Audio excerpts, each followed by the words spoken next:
Hello! Hi అండి. Today అయితే నేను రైస్‌ని ఈ విధంగా ప్రిపేర్ చేశానండి. టేస్ట్ అయితే చాలా అంటే చాలా బాగుంది. అదేవిధంగా ప్రిపేర్ చేసుకోవడం కూడా చాలా ఈజీ అండి. ఇదైతే వచ్చేసి మా బాబు లంచ్ బాక్స్‌లోకి అయితే నేను ప్రిపేర్ చేశాను.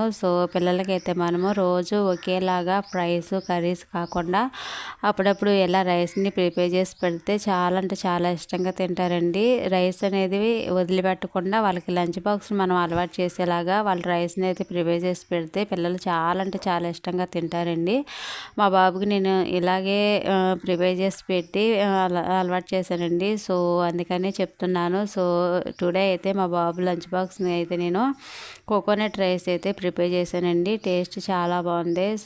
ఈ విధంగా అయితే మీరు కూడా ఒకసారి ట్రై చేయండి.